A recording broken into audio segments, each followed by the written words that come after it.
Para po simulan na po natin ang ating gawain kay Lord. So bago po tayo dumako sa ating awitan, tayo po muna ay magkaroon ng isang panalangin. Hallelujah. Hallelujah.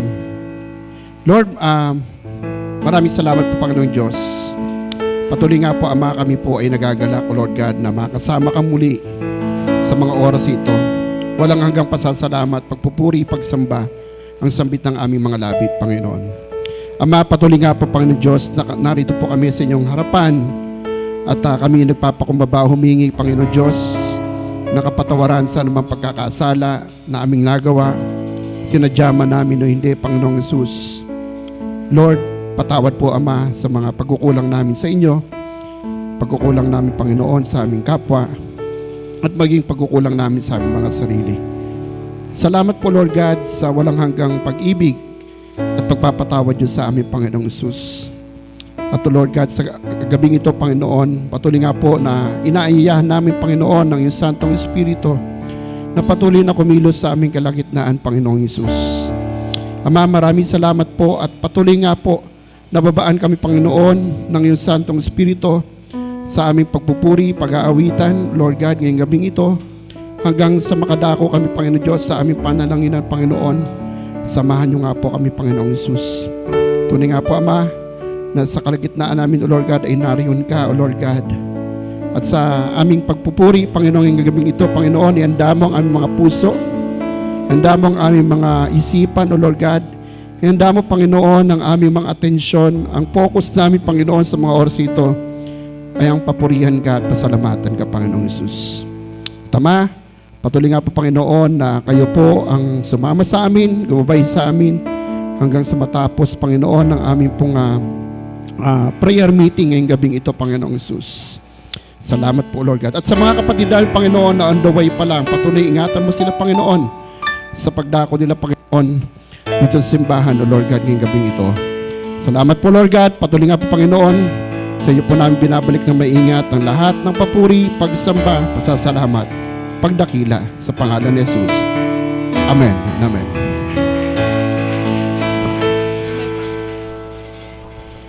Hallelujah. Praise the Lord.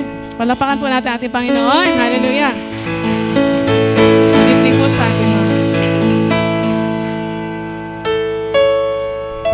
Okay, kita pa rin pala. Ayun, praise the Lord. Hallelujah. Minsan pa, palapakan natin ating Panginoon. Praise God. Hallelujah. Sige po, malaya po tayo magpuri, sumayaw, umalakpak, at magbigay ng parangal sa ating Diyos na buhay. Amen! Hallelujah!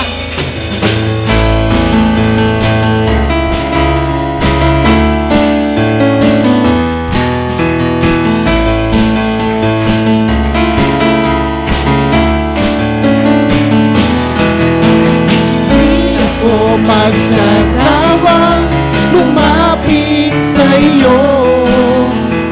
Araw at gabi ng buhay ko, ikaw ang nais ko.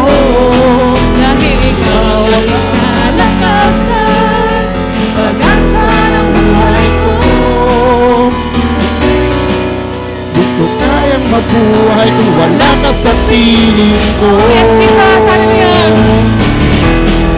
Di ako magsasawang lumapit sa iyo. Araw at gabi ng buhay ko, Jesus ang nais ko. Amen! Kalakasan, pag-asa ng buhay ko. Di ko kayang mabuhay kung wala ka sa piling ko. Ay, saya-saya! Kay saya-saya ng puso kong ito. Damang-dama ang lakas na galing sa'yo. Pag-ibig mo'y umaapaw sa buhay ko. Yes, Jesus! Di ko kayang mabuhay kung wala ka sa piling ko. Hallelujah! Di ako masasawang lumapit sa iyo. Araw at gabi ng buhay ko, Ikaw, Jesus, ang nais ko. Dahil ikaw ang aking kalakasan, pag-asa ng buhay ko. Hindi ko kayang mabuhay kung wala ka sa piling ko. Saya ng puso kong ito, damang-dama ang lakas na galing sa'yo. Pag-ibig mo'y umaapaw sa buhay ko. Di ko kayang mabuhay kung wala ka sa piling ko. Di ako magsasawang lumapit sa'yo. Araw at gabi ng buhay ko, ikaw, Jesus, ang nais ko. Dahil ikaw ang aking kalakasan, pag-asa ng buhay ko. Di ko kayang mabuhay kung wala ka sa piling ko. Sabihin natin, hindi ka magsasawa. Di ako magsasawang lumapit sa'yo. Oh yes, Jesus. Araw at gabi ng buhay ko, ikaw, Jesus, ang nais ko. Dahil ikaw ang aking kalakasan, pag-asa ng buhay ko. Di ko kayang mabuhay kung wala ka sa piling ko. Kay saya-saya ng puso kong ito, damang-dama ang lakas na galing sa'yo. Pag-ibig mo'y umaapaw sa buhay ko. Di ko kayang mabuhay kung wala ka sa piling ko. Di ako magsasawang lumapit sa'yo. Araw at gabi ng buhay ko, ikaw, Jesus, ang nais ko. Dahil ikaw ang aking kalakasan, pag-asa ng buhay ko. Di ko kayang mabuhay kung wala ka sa piling ko. Di ko kayang mabuhay kung wala ka sa piling ko. Di ko kayang mabuhay kung wala ka sa piling ko. Langit ang aking nadarama, sa tuwing kapiling ka, ang puso ko'y sumisigla. Kapag sa'yo'y sumasamba, ang aking nadarama. Sa tuwing kapiling ka, ang puso ko'y sumisigla. Kapag sa'yo'y sumasamba. Yes, Lord.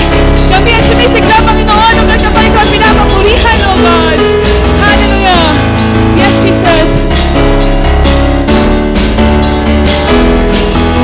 Ang kailangan ko'y Ay pag-ibig mo, O Diyos, sa buhay kong ito.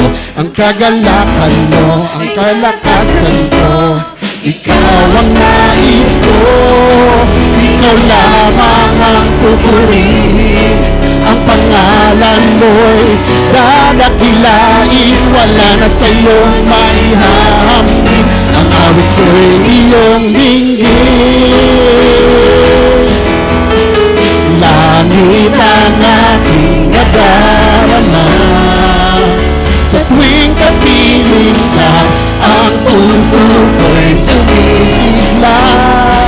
Kapag sa'yo'y sumasang, langit ang aking nadarama. Sa tuwing kapiling ka, ang puso ko'y sumisigla. Kapag sa'yo'y sumasamba. Hallelujah! Palakpakan natin ang ating Diyos. Yes, Lord Jesus. Hallelujah, Lord Jesus. Kailangan natin, Panginoon, ang pag-ibig mo lamang, O God. Hallelujah. pag-ibig mo, O Diyos sa buhay ko. Ang kagalakan mo ay kalakasan ko. Ikaw ang nais ko, ikaw lamang ang pumurihin. Ang pangalan mo'y dadakilain. Wala na siyang maihahampi. Ang awit ko'y iyong hinggil.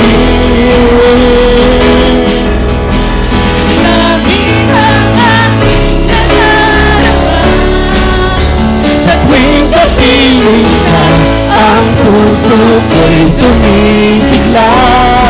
Kapag sa'yo'y sumasamba, langit ang aking nadarama.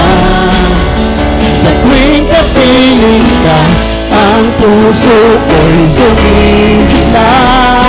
Kapag sa'yo'y sumasamba, langit ang aking nadarama. Sa tuwing kapiling ka, ang puso ko'y sumisigla. Kapag sa'yo'y sumasama, langit ang aking nadarama. Sa tuwing kapiling ka, ang puso ko'y sumisigla. Kapag sa'yo'y sumasamba, kapag sa'yo'y sumasamba, kapag sa'yo'y sumasamba. Amen. Hallelujah. Hallelujah, Lord Jesus. Oh God, tunay nga, O Diyos, in your presence, O God, there is fullness of joy. Oh Lord God, hallelujah. Walang makakapantay, Panginoon, sa iyong presensya. Oh God, salamat po, Panginoon. Thank you, Holy Spirit, oh God. Thank you, Jesus. Thank you, Father in heaven, Lord God. Dahil ikaw ang aming Diyos na kayang gawin ang lahat, Panginoon. Dahil walang mahirap sa iyo, Lord God. Ang lahat sa iyo, Panginoon, ay posible. Oh God, salamat po, Panginoon. Sa iyo po kami nagtitiwala, Panginoon. Sa iyo po namin inilalagay, Lord God, ang aming puso, ang aming buhay, ang lahat-lahat sa amin, Lord God. Hallelujah, Lord Jesus. I worship you, Lord God. Yes, Jesus. Let's worship you, Lord.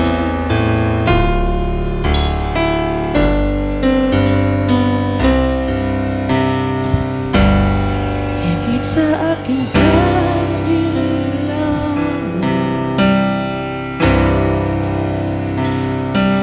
higit sa aking karanasan,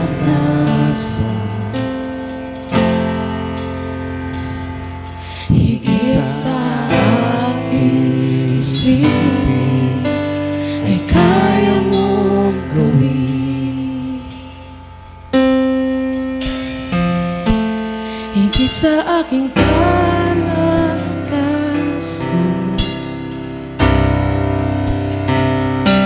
higit sa hindi na kulang, higit sa aking isipin, ay kaya mong gawin. At araw ko ay hawak mo, di mangangamba sa piling mo. Walang mahirap sa'yo, walang mahirap sa'yo.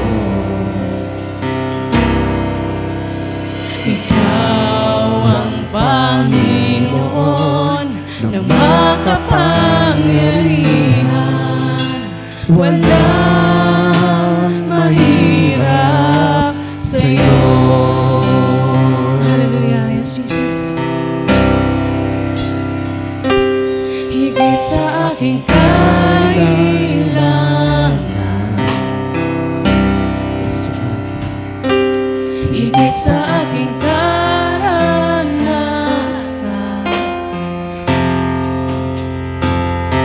higit sa aking isipin, ay kaya mong gawin. Higit sa aking kalakasan. Amen. Hallelujah. Minsan ay hindi na kulang. Thank you, Lord. Higit sa aking isipin, ay kaya mong gawin. Bawat araw ko ay hawak mo, di mangangamba sa piling mo. Walang mahirap sa'yo,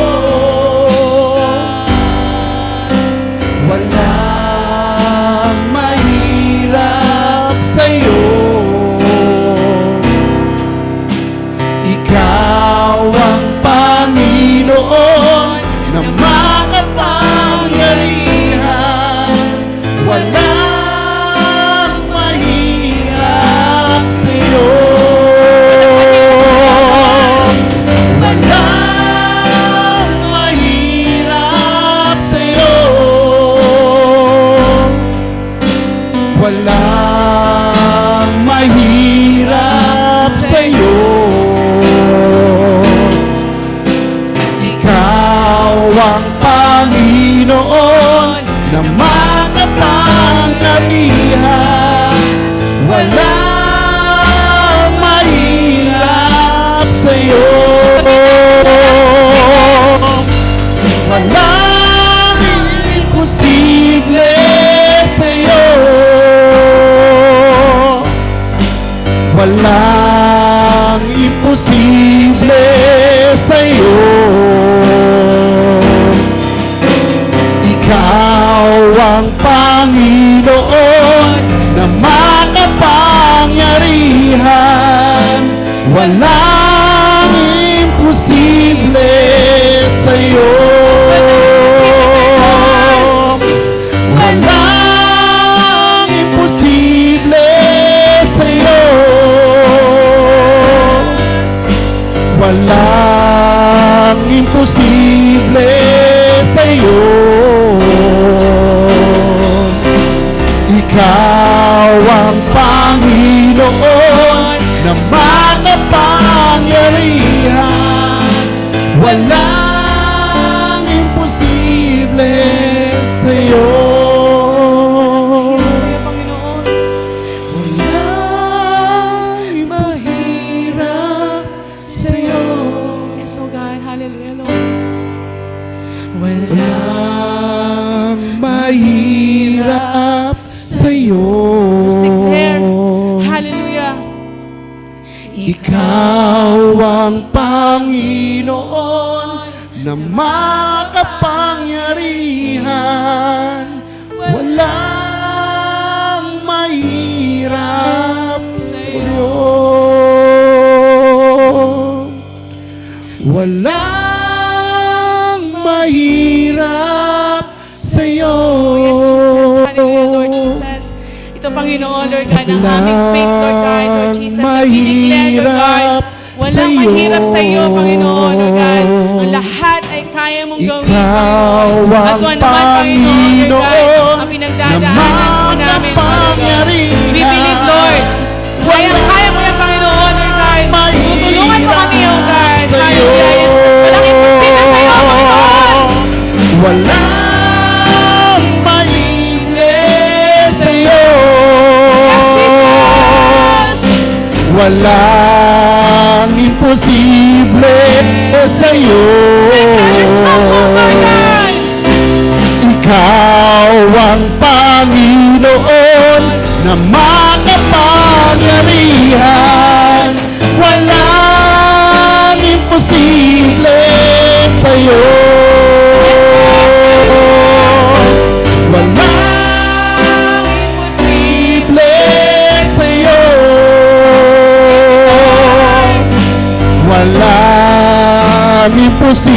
imposible sa'yo. Ikaw ang Panginoon na makapangyarihan. Walang imposible, walang imposible, walang imposible sa'yo. Amen, Lord. Hallelujah. Yes, oh God, as we declare, Lord God, nothing is impossible, Lord God. Nothing is too hard for you, Lord God. For you are our sovereign God, Lord Jesus, who can do all things, oh God. Hallelujah. Yes, Lord. We magnify your name, Lord God. We worship your name, Lord Jesus. Hallelujah, Lord. Patuloy ka namin tinataas, Panginoon, Lord God. Patuloy ka namin, Lord God, sinasamba sa iyong kadakilaan, Lord God. Hallelujah, hallelujah, Lord God. Oh Lord, we are here, Father God, Lord, trusting your name, Lord God. Because in your name, Lord God, there is power, Lord God, to break every stronghold in our lives, Lord God. To break every wrong works of the enemy, oh Lord God, sa aming mga buhay, Lord God. Kaya, oh God, Lord Jesus, in your name, oh God, Lord Jesus, there is power. There is power in the name of Jesus. So Lord God, Lord, patuloy ka namin, Panginoon, dinideklara, Panginoon, sa lugar na ito, sa aming mga buhay, O God. Lord Jesus, patuloy kang maitaas. At patuloy ka, Lord God, na sambahin, Panginoon, O God.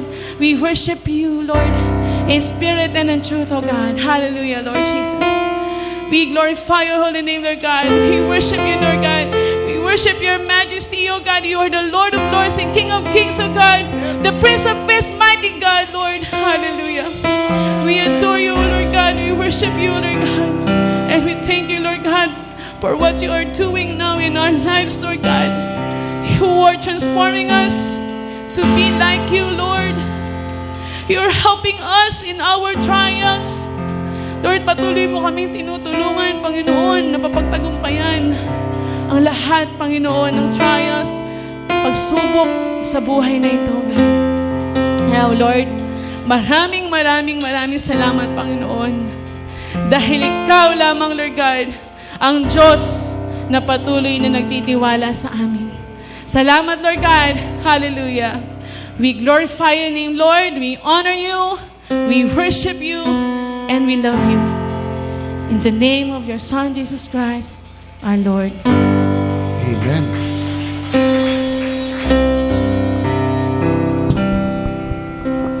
Sabi po natin sa pasahe ng confession.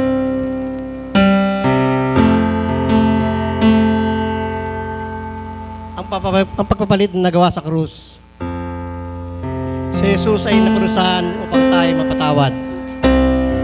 Si Jesus ay nasugatan upang tayo ay gumaling. Upang tayo gawing matuwid sa kanyang katwiran. Si Jesus ay namatay sa ating kamatayan upang tanggapin natin ang kanyang buhay.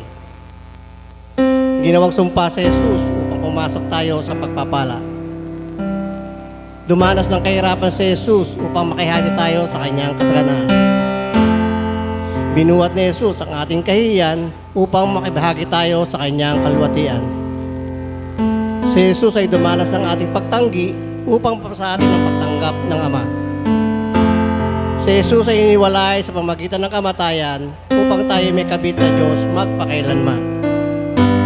Ang ating lumang pagkatao ay namatay na sa Kanya upang ang bagong tao ay mabuhay sa atin. Sabihin ng mga naligtas,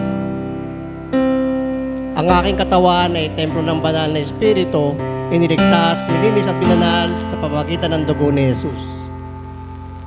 Ang bawat bahagi ng aking katawan, instrumento ng katwiran, inilaan sa Diyos para sa paglilingkod sa kanyang kalwatian. Ang diablo ay walang puwang sa akin, walang kapangyarihan laban sa akin, walang karapatan sa akin. Lahat ay naayos sa pamamagitan ng banal dugo ni Jesus. Nagapi ko sa Satanas sa pamamagitan ng dugo ng kordero at sa pamamagitan ng aking patotoo. At hindi ko inibig ang aking buhay hanggang kamatayan. Ang aking katawan ay para sa Panginoon at ang Panginoon ay para sa aking katawan. Walang iba kundi ang dugo ni Jesus. Sa pamamagitan ng dugo ni Jesus, ako ay tinubos sa kamayan ng diablo. Sa pamamagitan ng dugo ni Jesus, lahat ng aking makasalanan ay pinatawad na. Sa pamamagitan ng dugo ni Jesus, ako'y patuloy na nilinis mula sa aking mga kasalanan. Sa pamamagitan ng dugo ni Jesus, ako'y pinawalang sala, ginawang matuwid para bagang hindi nagkasala. Sa pamamagitan ng dugo ni Jesus, ako'y binanal at tinilaan sa Diyos. Sa pamamagitan ng dugo ni Jesus, ako'y may lakas na loob na pumasok sa presensya ng Diyos. Ang banal na dugo ni Jesus ay patuloy na sumisigaw sa Diyos sa langit para sa akin.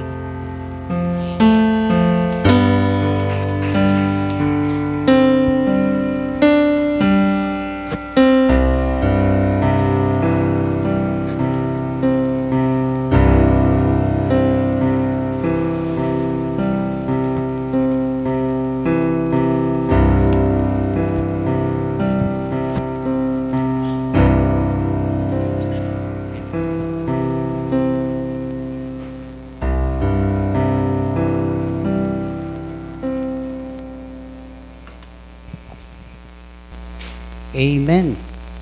Magandang gabi sa ating lahat. Ano po? At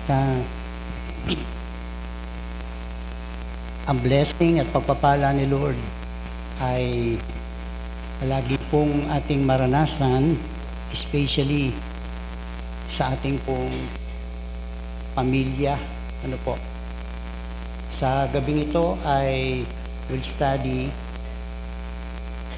how to build a godly marriage and family. So, bakit po ba importante ito sa ating panahon? Alam niyo po ba, here in the Philippines, according to the Office of the Solicitor General, from 2001, yung pong nagpapaanal ng marriage ay pataas po ng pataas. In 2015, the year 2015 alone, more than 6,000 na mag-asawa ang nag-file ng annulment. That was 9 years ago. Ano po? And this figure, 6,000, yung nagpaanal, mayayaman ito. Ano po? Kasi gagastos ka ng, yung iba gumagastos ng millions just to annul yung kanila pong marriage. So yung tunay na datos, mas mataas, di ba? So makikita po natin, may problem sa ating family. In fact, alam niyo po ano ho, in America today, more than 50% ng divorce in America ay sa mga Christian family. More than 50%. Ano po? Kaya, alam niyo po, yung Pilipinas ay hindi na po nagkakalayo yung datos regarding here in the Philippines, walang divorce, pero pwedeng magpaanal ng kasal. So, tingnan natin, ano po mga kapatid, ano po ba yung pundasyon ng isang godly marriage and family? Ano po ba? Pagka sinabing pundasyon, mga kapatid, ano ho, lumindol, di ba?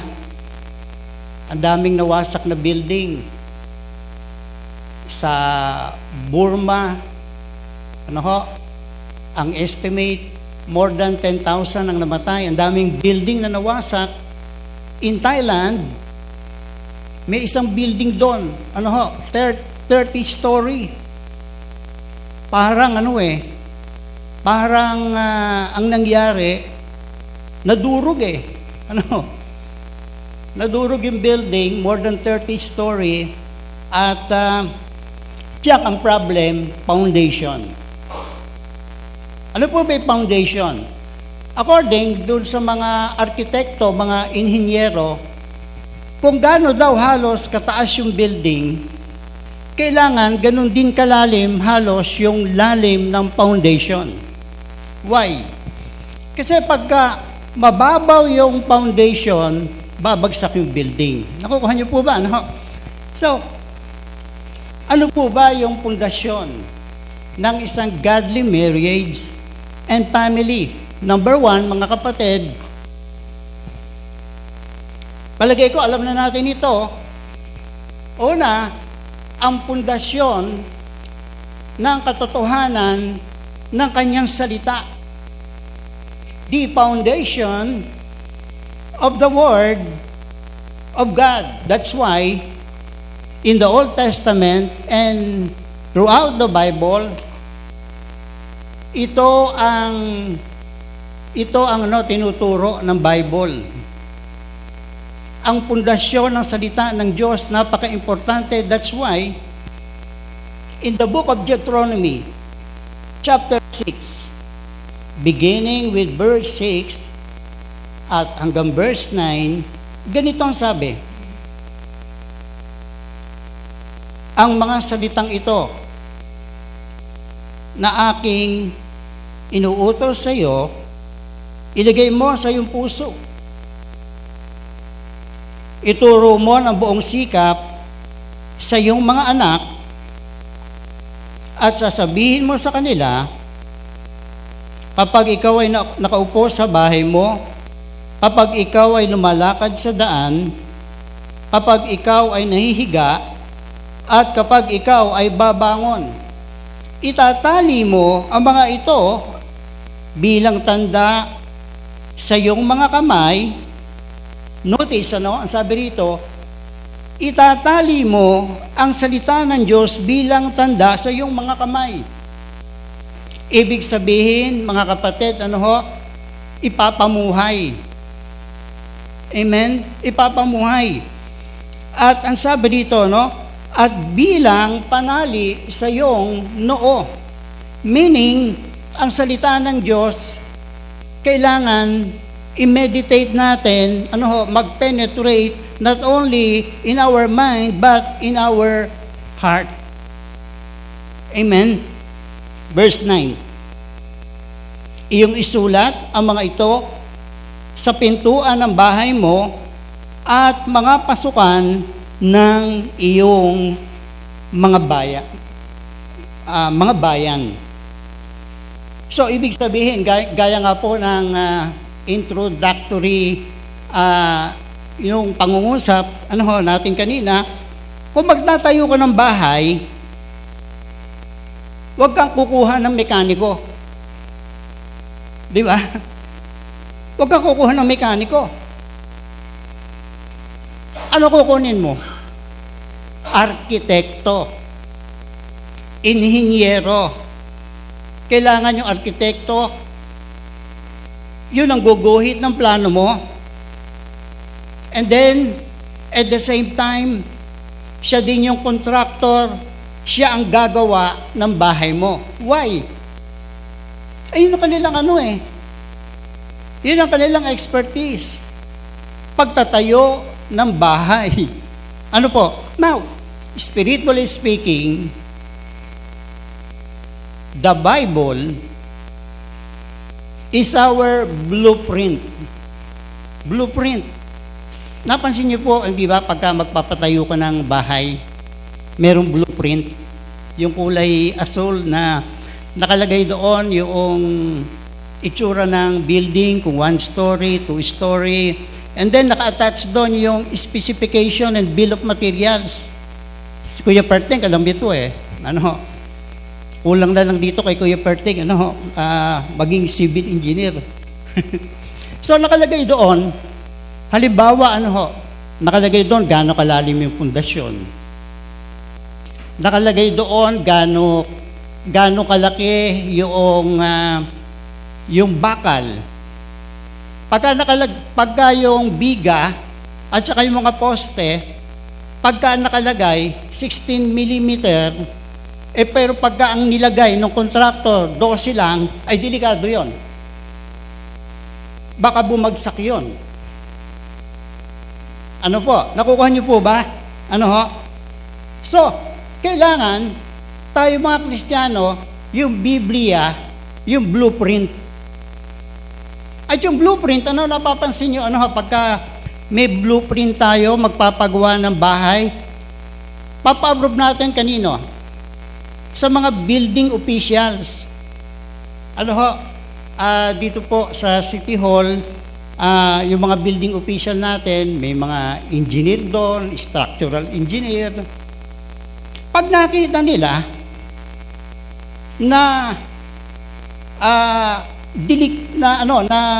halimbawa pagka nakita nila na hindi according to rules and standard ng pagpapatayo ng matibay na bahay o building, they will not approve. They will not approve yung blueprint ng bahay po natin. So, kailangan yung Biblia, yung maging blueprint na in building a godly marriage and family. Now, secondly, pangalawa, mga kapatid, na pundasyon ng isang godly marriage and family. Secondly, ito, importante, the foundation of sacrificial love. Now, bakit ba importante? Itong, pagsasakripisyo. Kasi, in the book of Ephesians,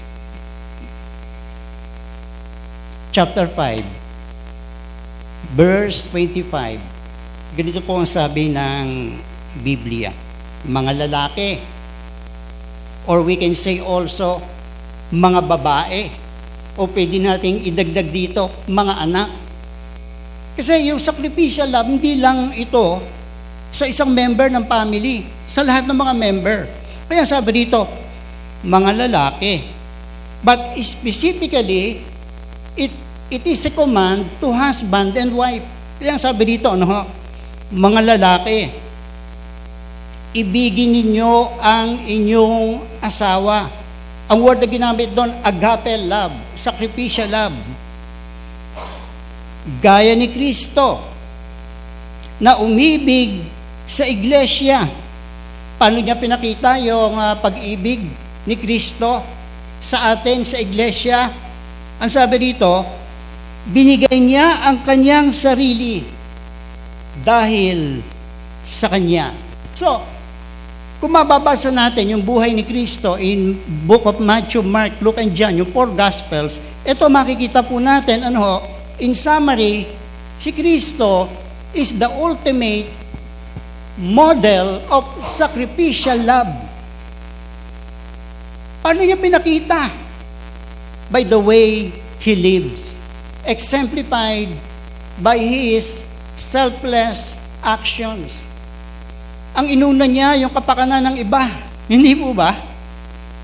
Ang inuna niya yung other people, hindi yung sarili niya. In fact, he died for us. Paano niya pinatunayan? And by laying down his life for us. Pinakita niya ang pag-ibig when he died doon sa krus ng Kalbaryo para maligtas tayo. In the book of Romans, chapter 5, verse 8, Paul, the Apostle Paul, wrote this letter to Christians. In Rome. Ang sabi niya, pinatunayan ng Diyos ang kanyang pag-ibig sa atin nung tayo'y makasalanan pa. Notice, hindi sinabi dito, pinatunayan ni Kristo yung kanyang love sa atin nung mababait tayo. Di ba? Kasi, yung mababait na tao, madaling ibigin eh. Pero, kung isang tao, ang sabi dito, maraming kapintasan, pinakita pa niya. Yun yung love. Di ba? Bakit? Kasi yung mga tao, marami tayong pagkakamali. Hindi tayo perfect. But we want to obey Jesus bilang Christians. Pero sabi dito, nung tayo'y makasalanan pa, si Kristo ay namatay para sa atin. So, the question is this.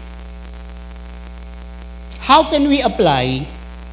Ano ba yung sacrificial love na yan? Parang ang hirap atang maintindihan. Di ba applicable lang yan kay Jesus? Hindi yan applicable sa atin. Parang ang hirap atang gawin, di po ba? So, the question is this. How can we apply sacrificial love in marriage and family? Paano ba? Ganito ang sabi ng isang Christian writer. He said this. Brannon gave this advice. Ang sabi niya, despite the faults that spouses have. Nagkakamali tayo, di ba? Wala namang perfect marriage eh. Wala namang perfect na mag-asawa. Di ba? Subject tayo sa sa pagkakamali. Kaya sabi niya, despite the faults that spouses have, their marriage still can thrive. How? Paano? Di ba? By our own wisdom and strength, hindi natin kaya talaga eh. Mahirap talaga eh. Di ba? But both must look to God for help. Sino tutulong sa atin? Di ba? Ang Diyos. Ang Lord, siyang tutulong sa atin. He will keep their love alive. Ibig mong sabihin, yung marriage, yung pagsasama na mag-asawa at ang pamilya, magiging successful lamang ito, magtatagumpay sa tulong ng Diyos. At tandaan po natin, kahit may mga pagkakamali o pagkukulang ang bawat isa, ipanalangin natin yung blessing ng Diyos in our marriage at sa ating pong mga anak. Ibig po sabihin, hingin natin yung tulong ng Diyos. Di ba? Hingin natin yung tulong ng Diyos. Ang panalangin, that's why, di ba, when we read the book of Genesis in chapter 1, ang sabi roon, alam niyo po ba, ang Diyos, ang unang nagkasal. Kinasal niya si Eva at Adan dun sa Garden of Eden. Siya ang unang nagkasal. Ano sabi ni Lord? Nung kinasal niya si Eva at si Adan, ano sabi ng Bible? And God bless them. Yan yung hangarin ng Diyos. I-bless, pagpalain yung ating marriage. Of course, walang perfect na marriage. Amen. At walang perfect na mag-asawa. Subject tayo, subject tayo sa mga pagkakamali, Kaya kailangan ipag-pray natin, hingin natin ang tulong ng Diyos at yung prayer natin na pagpalain ng Diyos yung ating marriage, yung ating mga anak, yung ating pamilya, tutugunin po ng Diyos yan, pero may kondisyon. Ano yung kondisyon? May kondisyon eh. Kung patatawarin natin ang ating asawa at mga anak sa kanilang mga kasalanan. Anong sabi? Ito, lagi nyo naririnig ito. Mark chapter 11, verse 25. Ang sabi dito, kung kayo'y nakatayo na nananalangin, magpatawad kayo kung meron kayong anumang laban sa kaninuman, upang patawarin kayo sa inyong mga kasalanan ng iyong Ama sa langit. Remember, yung prodigal son, yung alibughang anak. Picture natin ito eh. Sa totoo lang, dito sa parable ng alibughang anak, tayo yun. Tayo yun. Amen? Doon sa parable ng alibughang anak, di ba nagpakalayo-layo itong alibughang anak? And yet, nung bumalik siya sa ama, tinanggap siya ng ama kahit nakagawa siya ng kasalanan. Ang pagtanggap at pagpapatawad ng ama, yun ang dahilan. Kaya yung alibughang anak ay muling nagbalik. So, importante yung forgiveness. Amen? Alin po ba, kung walang forgiveness, walang Christianity. Walang Christianity. Kung walang forgiveness. Kasi, una sa lahat, kaya tayo na-born again, kaya tayo nakakilala kay Kristo, natanggap natin yung forgiveness ng Diyos. So, yung foundation ng Kristyanismo, forgiveness. Sacrificial love. Hindi po ba, mga kapatid, nakukuha po ba natin? So, anong nangyari? Ano nangyari dun sa, dito sa parable ng alibughang anak? Yung anak naman, ang ginawa niya, may part siya, ano ginawa niya? Nag-repent. Di ba? Nagsisi siya at nagkaroon ng pagbabago sa buhay. Pero, nung nanghingi siya ng tawad, God, yung Father, pinatawad siya. Amen? So, importante yung forgiveness. Ano po mga kapatid? Importante yung forgiveness para makabuo tayo ng godly marriage and godly family. Ano mang sitwasyon, ano mang relationship, importante ito. Now, pangatlo, binasa ko na yan kanina.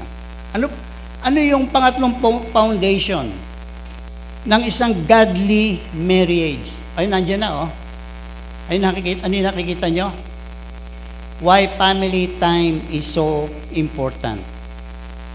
Amen? May istorya daw. May kwento. Ayan, The foundation of time in the family. Importanting, foundation ito. Meron daw isang ambassador, si Douglas MacArthur II. He was the nephew of General Douglas MacArthur. Once upon a time, naging Governor General ng Pilipinas. Ito si General Douglas, yung kanyang tiyuhin. Pamangkin niya ito. Itong pamangkin niya ni MacArthur, si Douglas MacArthur II, he served as the U.S. Ambassador to Japan, Belgium, Austria, and Iran. So, ibig sabihin, napaka-busy. Di ba? Napaka-busy. Itong si Douglas MacArthur II, ambassador Minsan, one time, tinawagan siya ng Secretary of State John Foster Dulles, yung kanyang boss. Tinawagan siya. Itong si Douglas MacArthur. Ang nakasagot ng telepono, mga kapatid, alam niyo kung sino? Yung asawa niya. Nakasagot ng telepono. At buong akala ng kanyang boss, si John Foster Dulles, yung Secretary of State, buong akala nung kanyang asawa, ang tumatawag, yung tauhan nung kanyang asawa, yung tauhan ni Douglas MacArthur. All the while, she thought, nung asawa niya, di ba, tinawagan, para magulo, no? Tinawagan ng kanyang boss, itong si Douglas MacArthur, ang sumagot, asawa, then all the while, akala nung asawa niya, ang tumatawag sa kanya ay yung kanyang tauhan. Amen? Tauhan ni MacArthur, akala niya. Amen? Ano ginawa? Habang akala niya hindi yun yung boss, akala niya tauhan lang nung kanyang asawa. Ano sabi? Pasigaw, galit na sumagot ang asawa ni MacArthur. Ito ang sabi. Ito sabi.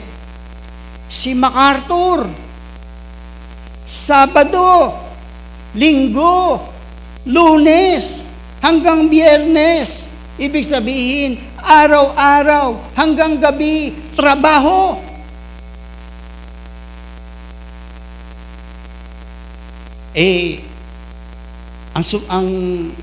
Actually, ang tumatawag yung boss niya eh. Nung narinig ito ng kanyang boss, ang ginawa nitong boss niya, tinawagan siya mismo, itong si Douglas MacArthur, at nag-utos. Ano inutos niya? Sabi ng kanyang boss, go home at once. Boy, your home front is crumbling. Muwi ka na. Ang tahanan mo ay babagsak. So, ibig sabihin, itong si MacArthur, puro trabaho. Walang panahon sa asawa, walang panahon sa anak. Amen. Kaya ang sabi nung kanyang boss, go home, MacArthur. Go home, boy, go home. Your home is crumbling. Ito, alam na natin ito. What is the spelling of love? Alam na natin ito eh. Siyempre, ito. Alam na niyo ito. Matatalino kayo eh. Di ba? Time.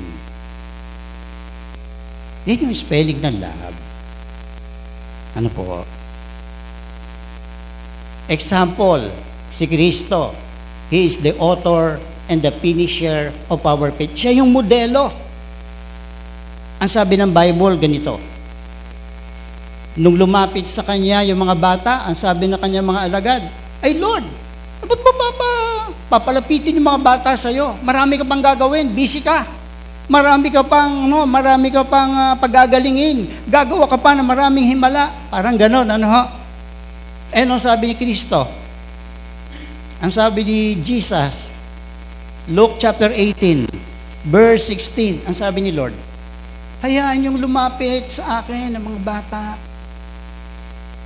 Yung mga bata, bibigyan ko yan ng panahon. Mahal ko yan eh. Diba?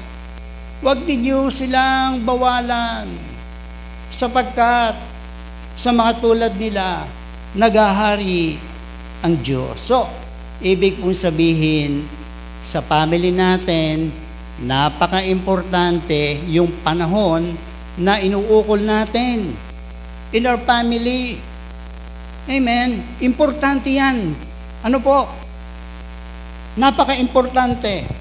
In Psalm 127, verse 1, the psalmist, ang sabi niya, unless the Lord builds the house, they labor in vain who build it. Madali bang magtayo ng bahay? Mahirap, di ba? Mahirap. I remember, yung bahay namin, ang tagal bago makumpleto. Ang tagal bago matapos Kasi nung una, walang kesame. Una, walang palitada, yung flooring, wrap. Inuunti-unti. It will take time to finish yung building. Ano po?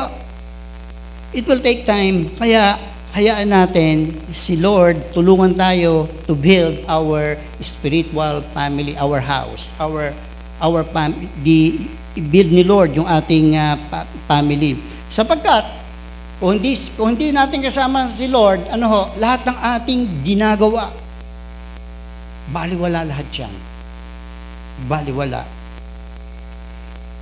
Ang sabi in Psalm 127 verse 1, they labor in vain who built it. Now, the word vain here, ang sabi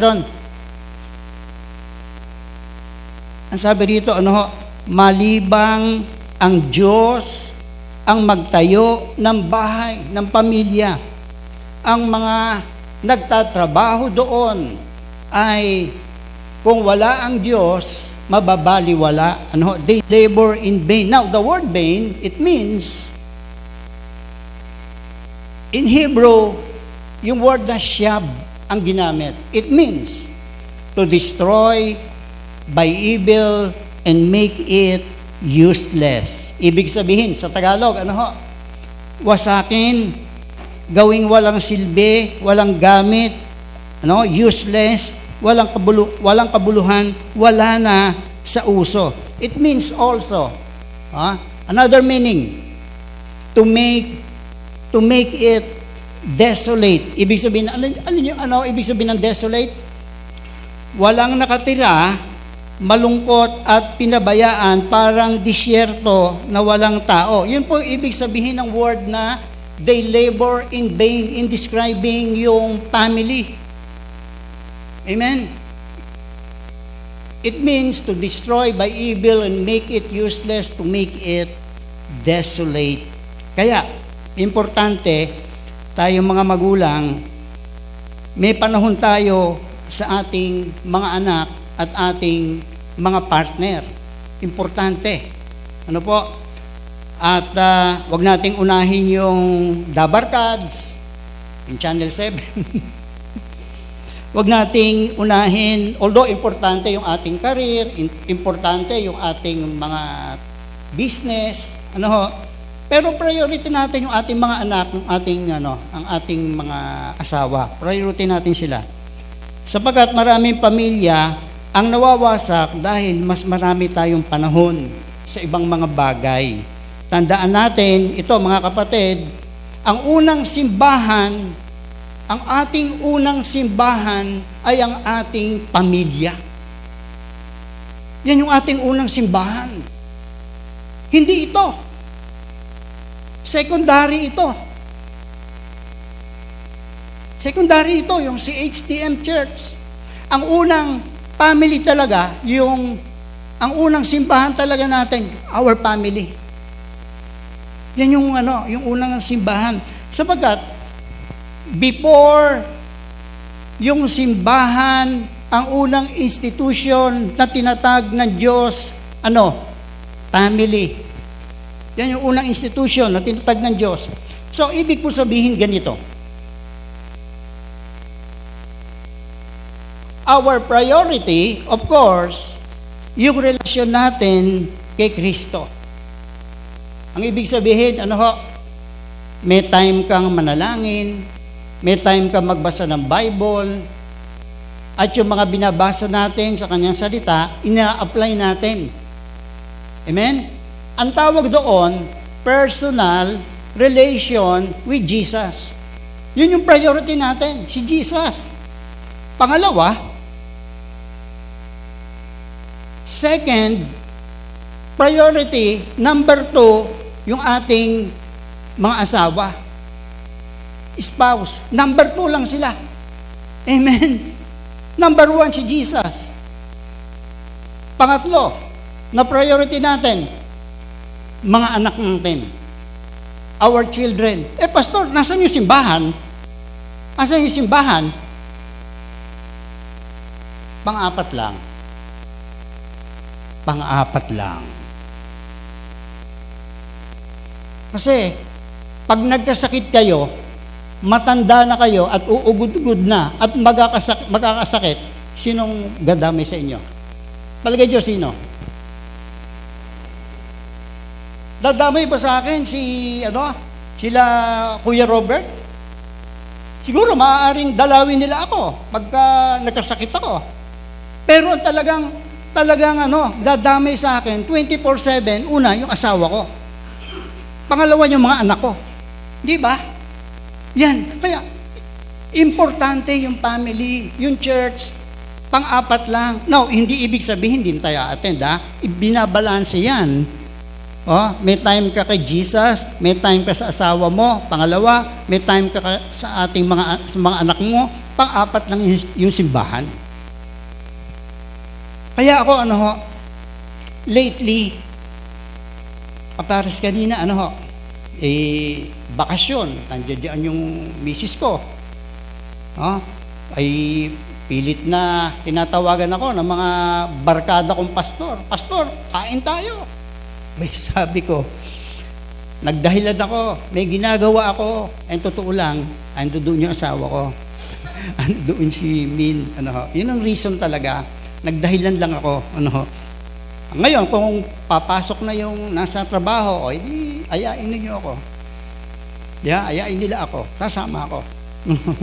So, kailangan may merong pinaprioritize natin. Yung mga relationship natin, yung ating mga relasyon. Albert Taylor said, di ba tayo nakakatuwa? Dito po sa CHTM, ang lago-lago ng children's ministry. Di ba? Nakakatuwa. One time, tinanong ko yung isang mga worker natin, teacher natin, ilan ba ang mga teacher natin nagtuturo sa Sunday school? More than 10 ba? Ang dami, di ba? Tayo ata yung simbahan na pwedeng magtayo ng school. Ang dami natin teacher eh. Yung iba naman, hindi teacher, pero ang galing magturo, di ba? Baka mas magaling pa si Abel doon sa ibang. Ilang years ka na ba sa children's ministry, Abel? 20 years na ata. Malapit nang gumraduate. Pero, ganito sabi ni Albert Taylor.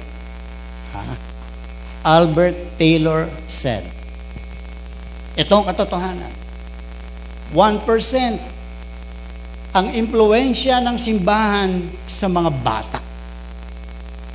According to study, 1% lang yung character formation nakukuha sa Sunday school. Pero malaki impact kahit pa paano, di ba? Kasi marami sa atin produkto ng Sunday school. Produkto ng Sunday school. 7% ng paaralan. Di ba? Sa ating mga school, tinuturo naman, character education. Di nawawala yan, di ba? Meron pa bang good manners and right conduct, GMRC, sa ating school? Wala na. Pero kahit pa paano, yung mga teacher nagtuturo ng kagandahang asal, di ba? Pero 7% lang yan. 7% yung influence ng mga teacher. Nung school para sa character formation ng mga bata, at ito matindi. 92% ang impluensya ng tahanan. Di ba? Di ba kayo natutuwa doon? Kaya, kailangan yung family natin nakapattern yan sa blueprint ng salita ng Diyos. Amen? Palakpakan nga natin si Lord.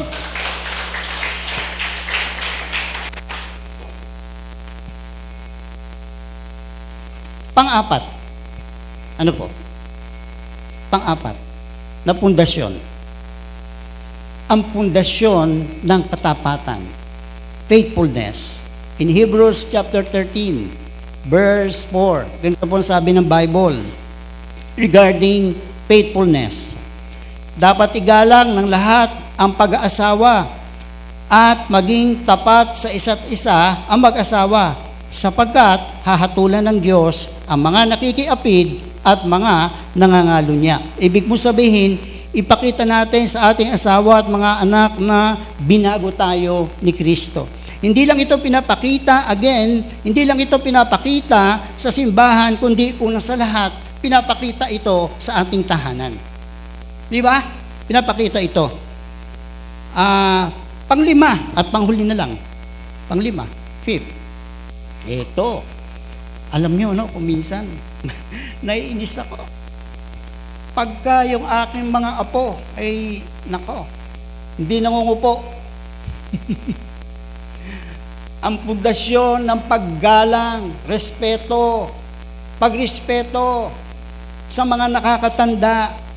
Oh, madalas napapagalitan ko yung aking apo no. Ano sabi ng Bible? Efeso chapter 6 in verse 1 and 2. Mga anak, sundin ninyo ang inyong mga magulang sa Panginoon, sapagkat ito ay batuwid. Igalang mo ang iyong ama at ina. Ito ang unang utos na may pangako. Upang maging mabuti ang iyong kalagayan at ikaw ay mabuhay ng matagal sa ibabaw ng lupa. One time, nanonood ako ng isang talk show. Ini-interview yung isang artista. Ano ho, yung sino ba yung si Padilla, hindi yung pogi yung comedian. Dennis Padilla, ini-interview siya. Kinukwento niya si FPJ Fernando Po Jr. Di ba sikat na sikat? Hinahangaan natin Ano ho? Ang galing sa acting, ang galing na action star. Ito ang sabi ni Padilla, at natatak ito sa akin. Minsan daw, itong si Padilla, nung maliit na bata pa siya, nag-artista na rin, kinuha siya ni Fernando Po. One time daw, itong si Padilla, merong matanda. May matanda. Parang binulyawan niya. Parang hindi niya nirespeto. Alam niyo po, ginawa ni Fernando Po. Pinatawag siya. Tika dito. Ayoko ng ganyan, Walang paggalang sa matanda. Simula noon, natandaan na daw niya yon. Kaya, since then, ginalang niya yung mga matatanda. That's why, si FPJ, bagamat maraming mga pagkakamali sa buhay, pero may isa siyang karakter. Kailangan yung paggalang sa matanda. Kaya binless siya. Kaya pinagpala siya. Kasi ang sabi dito, upang maging mabuti ang iyong kalagayan at mabuhay ng matagal sa ibabaw ng lupa. May dalawang example ng tao. Ito si Max Jukes. Nakulong siya. Lasenggo. Walang respeto sa kapwa. Ayaw mag-aral. Ano ang naging resulta sa kanyang buhay? Doon sa kanyang angkan. 7, naging murderer. Yung angkan niya, yung kanyang anak, apo sa tuhod. Nung pinag-aralan yung kanyang family tree, yung naging resulta sa kanyang angkan, 7 naging mamamatay tao. 6 na po naging magnanakaw. 300 ay namatay ng sanggol dahil napabayaan ng kanilang mga magulang. 50 sa kanyang lahing babae naging prostitute. 130 iba pa ay naging kriminal. 310 naghirap tumira sa government facility, sa mga facility na para sa mahihirap. 400 nagkasakit dahil sa bisyo. Gumastos ang gobyerno ng 1,250,000 sa lahi ni Max Jukes. Pinahirapan yung gobyerno. Ano? Yan yung legacy. Kapag namuhay tayo not according to His Word, no? Pagka yung buhay natin hindi nakapattern sa kanyang mga salita. On the other hand, meron namang isang man of God, si Jonathan Edwards. Ano to? Pastor ito. Ano ho? Manggagawa. At siya po yung ginamit ng Diyos upang magkaroon ng second great awakening sa Amerika. Nagkaroon ng revival because of him. Nung pinangaral niya yung kanyang sikat na pangangaral na may title na Sinners in the Hand of an Angry God. Pagka daw pinapakinggan ng mga member niya yung mensahe na sinners in the hand of an angry God, feeling nila mapupunta sila sa impyerno Kasi alam nila makasalanan sila. No? Yun yung nag-spark ng revival. Ginamit ito si Jonathan Edwards. Now, ano nangyari sa kanyang angkan? Ano naging legacy? Paano binless ni Lord yung kanyang angkan? Itong si Jonathan Edwards. Ano yun po, yung isa sa kanyang angkan, naging vice-presidente ng Amerika. Yung tatlo sa kanyang angkan, naging senador, mga senador. Yung tatlo, naging gobernador. Yung tatlo, naging mayor. Yung 13, naging college president. Yung tatlo, naging judges, naging huwes. Yung 65, naging professors. Yung 80, naging public office holders. 100, naging abogado. Naging lawyer. At, eto mabigat, 100, naging missionaries. Amen? So, kaya importante, mga kapatid, to build a godly family. Purihin po si Lord, at kumuha po tayo ng partner at mag-pray na po tayo. God bless you all. Palakpakan natin si Lord.